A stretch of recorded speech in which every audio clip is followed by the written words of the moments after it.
Hello everyone, glow up চ্যালেঞ্জের 19 নম্বর দিনে সবাইকে স্বাগত জানাই। আজকের সকালটা বেশ অদ্ভুত। একদিকে জানলার ধারে টিয়া পাখির খুনসুটি আর আরেকদিকে ঝোড়ো বাতাস। এইসবের ভিডিও করতে গিয়ে দোকান পৌঁছাতে আজ একটু দেরি হয়ে গেল। এদিকে আমি পৌঁছালাম আর ঠিক তখনই ঝমঝমিয়ে বৃষ্টি শুরু হয়ে গেল। বৃষ্টি থামতেই ছুটলাম আমি মেডিকেল স্টোরে, কারণ দিদার জন্য কিছু ওষুধের দরকার ছিল। তো যাই হোক, ওষুধ নিয়ে বাড়ি ফিরে ব্রেকফাস্টে এমন কিছু একটা বানালাম যা আমার পুরোটাই অভ্যাসের বাইরে, তাই পেটে গেলেও মনটা ঠিক ভরলো না। যাই হোক, চ্যালেঞ্জ যখন নিয়েছি, নিয়ম তো অবশ্যই মেনে চলতেই হবে। আমি এসব বানাতে পারি না, মানে নতুন নতুন শিখছি, তাই আমার কাছে এসব ছাইপাশ খাওয়া লাগে, কারণ খেতে হয় তাই খাচ্ছি।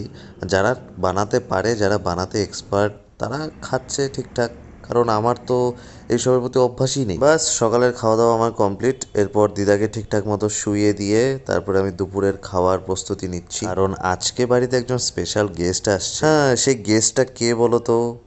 দাঁড়াও দাঁড়াও, ধৈর্য ধরো, সবাই জানতে পারবে। এবং সেই গেস্টের আবদারেই আমি এত আলু ছুলছি ধৈর্য ধরে। এই যে আমার গেস্ট, আমার ম্যাডাম এসেছে দিদাকে দেখতে। বাস, এসেই তার শুরু হয়ে গেল মোমো খাওয়ার আবদার, তাই বাজার থেকে মোমো এনে তাকে খুশি করতে হলো। খাওয়া দাওয়া শেষ করে ম্যাডামের মাথায় ভূত চাপলো, আমাকে একটু ভূত বানাবে। দেখে শান্ত মনে হলো, ম্যাডাম কিন্তু সব কাজে বেশ পারদর্শী। আসলে মাঝে মধ্যে আমিও ওকে দেখে অবাক হয়ে যাই, কিন্তু সত্যি ও যা করে আমার জন্য আর কেউ এতটাও করবে না, তাই ওকে আমি মন থেকে স্যালুট জানাই। খাওয়া দাওয়া আর ধোয়াধুয়ি শেষ হওয়ার পর তাকে টাটা জানিয়ে আমি রওনা দিলাম জিমের দিকে। যেহেতু ম্যাডাম 2-1 দিন আরো থাকবে, তাই ম্যাডামকে নিয়ে আরো নতুন নতুন ভিডিও দেখা হবে পরের ভিডিওতে।